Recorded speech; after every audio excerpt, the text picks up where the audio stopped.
Guys Bihar के अंदर किऊल और झाझा के बीच में थर्ड रेलवे ट्रैक को बिछाया जा रहा है और इस वाले रेलवे ट्रैक के बिछाने से बिहार को काफी ज्यादा फायदा होगा। पटना से लेकर के कोलकाता वाला जो रूट है वहाँ पर ट्रैफिक जाम में कमी आएगी। इतना ही नहीं गाइस, किऊल झाझा ये जो मार्ग है ये दिल्ली हावड़ा को जोड़ता है, दिल्ली भागलपुर को जोड़ता है, जिससे कि बिहार को काफी बड़ा फायदा होने वाला है। इसके अलावा गाइस भागलपुर से पटना से दिल्ली के बीच में किस तरह से रेलवे ट्रैक का मल्टी ट्रैकिंग किया जा रहा है, कैसे क्वाड्रपलिंग किया जा रहा है, कैसे कहाँ पर 2 लाइन था वहाँ 3 लाइन किया जा रहा है, 4 लाइन किया जा रहा है, कैसे ट्रैफिक जाम को कम करने के लिए गवर्नमेंट लगातार प्रयास कर रही है। आइए जानते हैं इन सभी परियोजनाओं के बारे में। नमस्कार, welcome to all India Bihar में विकास। गाइस बिहार और झारखंड के बीच में और पश्चिम बंगाल के बीच में रेलवे कनेक्टिविटी को मजबूत करने के लिए सेंट्रल गवर्नमेंट ने एक अहम फैसला लिया, जहां पर किऊल और झाझा इसके बीच में 54 किलोमीटर लंबे एक न्यू रेलवे ट्रैक को मंजूरी दिया गया है, जो कि तीसरा रेलवे ट्रैक होगा। ऑलरेडी किऊल और झाझा में रेलवे का डबलिंग हो चुका है, 2 रेलवे ट्रैक यहाँ पर अवेलेबल है। अब एक और थर्ड रेलवे ट्रैक को बिछाया जाएगा। इतना ही नहीं गाइस, फ्यूचर में यहाँ पर 4th रेलवे ट्रैक को बिछाने का भी प्लानिंग है। तो अभी इससे करीब 962 करोड़ रुपए की लागत से मंजूरी दिया गया है। ये इतना ज्यादा मायने क्यों रखता है? मायने इसलिए रखता है क्योंकि गाइस यहाँ की जनसंख्या काफी ज्यादा है। यह रेलखंड देश के सबसे बिजी रेलवे कॉरिडोर में से एक माना जाता है, जो कि पटना, कोलकाता समेत पूर्वी और उत्तर भारत को जोड़ता है आपस में। मौजूदा समय में यहाँ पर दोहरी रेल लाइन पर ट्रेनों का दबाव काफी ज्यादा बढ़ चुका है, जिससे कि अक्सर ट्रेनों को लूप लाइन में रोक दिया जाता है, जिससे कि ट्रेन डिले होती है। लेकिन जब थर्ड रेलवे ट्रैक बिछ जाएगा तो फिर किसी भी ट्रेन को ज्यादा देर तक खड़ा नहीं रहना पड़ेगा, आसानी से वो निकल पाएगी। रही बात आपका गुड्स और मालवाहक ट्रेन के लिए, तो उसके लिए हमने ईस्टर्न डेडिकेटेड फ्रेट कॉरिडोर को बना करके तैयार कर ही लिया है। ईस्टर्न डेडिकेटेड फ्रेट कॉरिडोर में जितनी भी मालवाहक ट्रेन है, गुड्स लाने वाली, कार वगैरह को लाने वाली, चीजों को आदान प्रदान करने वाली जो मालवाहक गाड़ी है, उसके लिए हमने डेडिकेटेड फ्रेट कॉरिडोर को बना दिया है, जिससे कि वो गाड़ियां पैसेंजर ट्रेन पर नहीं आएगी। लेकिन चूंकि इस इलाके में पैसेंजर की संख्या लगातार बढ़ते जा रही है, तो पैसेंजर ट्रैक को भी डबलिंग और क्वाड्रपलिंग करना होगा। 2 रेलवे ट्रैक बिछ चुका है, 4 रेलवे ट्रैक को बिछाने का प्लानिंग है, जिसमें कि थर्ड रेलवे ट्रैक को मंजूरी दे दिया गया है। इस वाले परियोजना का सबसे बड़ा लाभ यात्रियों को मिलेगा। नई लाइन के शुरू हो जाने के बाद एक्सप्रेस, पैसेंजर और वंदे भारत जैसी प्रीमियम ट्रेनों की संख्या, इसको भी बढ़ाने में मदद मिलेगा। और जब तक ट्रेन की संख्या नहीं बढ़ेगी तब तक लोगों का दबाव कम नहीं होने वाला, तब तक वेटिंग लिस्ट में कमी नहीं आने वाली है। क्योंकि यहाँ पर अभी सिचुएशन ऐसा है कि अगर सरकार 50 एक्स्ट्रा ट्रेन भी चला दे फिर भी वेटिंग लिस्ट खत्म नहीं होने वाला है, क्योंकि जनसंख्या का विस्फोट हो चुका है। सिर्फ बिहार की आबादी 14 करोड़ को पार कर चुकी है। सेम वही कहानी है पश्चिम बंगाल, झारखंड और उत्तर प्रदेश का। गंगा के किनारे जितने भी इलाके बसे हुए हैं वहाँ पर जनसंख्या काफी ज्यादा है पूरे वर्ल्ड के मुकाबले में। ऐसी कंडीशन में यहाँ पर बुलेट ट्रेन, RRTS, मेट्रो, इन सब की काफी ज्यादा जरूरत है, खास करके लंबी दूरी की ट्रेन। और लंबी दूरी की ट्रेन में बुलेट ट्रेन आता है, RRTS आता है और इंडियन रेलवे का ट्रेन आता है। तो RRTS प्लानिंग है उत्तर प्रदेश में, बिहार तक RRTS अभी नहीं आया है। लेकिन हाँ, नमो भारत ट्रेन चल रही है अयोध्या के बीच में, वो नमो भारत ट्रेन अलग है। दिल्ली NCR में जो स्पेशल RRTS चलती है वो अलग है। किऊल और झाझा रेलखंड पूर्वी भारत को उत्तर भारत और नेपाल से जोड़ने में अहम भूमिका निभाता है।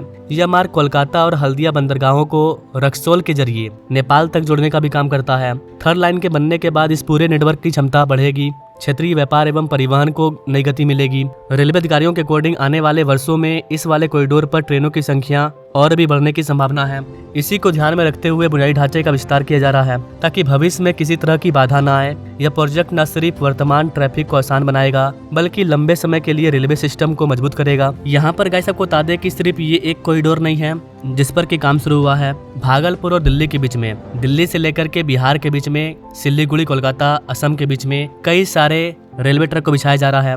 जो रेलवे ट्रैक है ये स्टेट गवर्नमेंट नहीं, ये इंडियन रेलवे अर्थात भारत सरकार के अंतर्गत आती है। और इंडियन रेलवे पूरे भारत में रेलवे ट्रैक को बिछाने का काम करती है। ऐसी कंडीशन में बिहार से भागलपुर के बीच में डायरेक्ट मोस्टली 2 रेलवे ट्रैक है जिन पर की ट्रेन आना करती है। वर्तमान में अभी अलग अलग चरणों में अलग अलग राज्यों के अंतर्गत 3rd और 4th रेलवे ट्रैक को बिछाने का काम किया जा रहा है। जैसे कि जो दिल्ली हावड़ा मुख्य लाइन है, जो कि दिल्ली से निकल करके उत्तर प्रदेश, बिहार, पटना, झारखंड से होते हुए हावड़ा जाती है, तो यहाँ पर भी अभी 2 रेलवे ट्रैक अवेलेबल है। इसको अपने लोग बढ़ा करके 4 करने वाले हैं। यहाँ पर कई सारे प्रमुख मल्टी ट्रैकिंग विस्तार परियोजना पर काम चल रहा है। बिहार के अंदर दीनदयाल उपाध्याय अर्थात DDU यहाँ से लेकर के पटना, पटना से लेकर के झाझाखंड। इसके अंतर्गत सरकार बिहार और उत्तर प्रदेश और आगे दिल्ली तक के लिए 3rd और 4th रेलवे ट्रैक को बिछाने का काम ऑलरेडी शुरू कर चुकी है। करीब करीब 390 किलोमीटर लंबा कॉरिडोर बिछाया जा रहा है। इसके अलावा पुनरक से लेकर के क्यूल, इसके बीच में 3rd और 4थी लाइन पर काम ऑलरेडी चल रहा है, जिसकी लंबाई 50 किलोमीटर है। क्यूल से आगे अभी मैंने बता ही दिया, क्यूल से लेकर के झाझा के बीच में 3rd रेलवे ट्रैक को मंजूरी मिल चुका है, जिसकी लंबाई 54 किलोमीटर होने वाली है। तो इस प्रकार अलग अलग खंडों को अलग अलग टाइम में मंजूरी देकर के अलग अलग टेंडर जारी करके अलग अलग कंपनियों के द्वारा ट्रैक को विस्तार किया जा रहा है।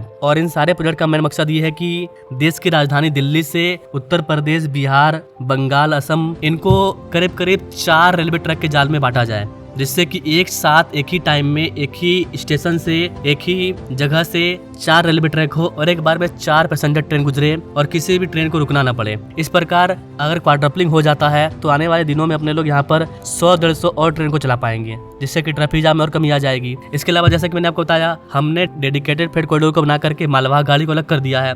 तो अब जो मालवाहक गाड़ी है, चाहे कोयला वाली हो, सीमेंट वाली हो, वो अब हमारे इन ट्रैक पर नहीं आएगी, जिससे कि इसमें भी ट्रैफिक जाम में कमी आ चुका है। और इन सब के बाद जब आएगा बुलेट ट्रेन तो वो लगाएगा 4 चांद। बुलेट ट्रेन का क्या अपडेट है, इसके बारे में जानने के लिए आप कमेंट कर सकते हैं। बिहार में पहली बुलेट ट्रेन चलेगी, जो कि वाराणसी से पटना होते हुए सिलीगुड़ी जाएगी। बिहार में पहली बुलेट ट्रेन वाराणसी से पटना होते हुए सिलीगुड़ी जाएगी। ये बिहार के लिए बहुत बड़ा गेम चेंजर होगा। बिहार की इकोनॉमिक एक्टिविटी में इससे लाभ होगा। और आप देखें तो समय की कितनी बचत होगी। वाराणसी से सिलीगुड़ी मात्र 2 घंटे 55 मिनट में पहुंचा जा सकेगा। बाकी गाइस, आपको क्या लगता है, भारत सरकार को कब तक इस क्वाड्रपलिंग को पूरा कर देना चाहिए? क्या क्वाड्रपलिंग पूरा हो जाने के बाद हम 100-150-200 ट्रेनों को और चला पाएंगे? क्या इससे ट्रैफिक जाम में कमी आएगी, या फिर अभी भी हमें इन इलाकों में 1000 से अधिक ट्रेनों की जरूरत है? क्या सोचते हैं गाइस आप इस चीज के बारे में कमेंट जरूर कीजिए। बाकी मिलते हैं अपने लोग अगले वीडियो में एक और नई जानकारी के साथ। तब तक के लिए जय हिंद।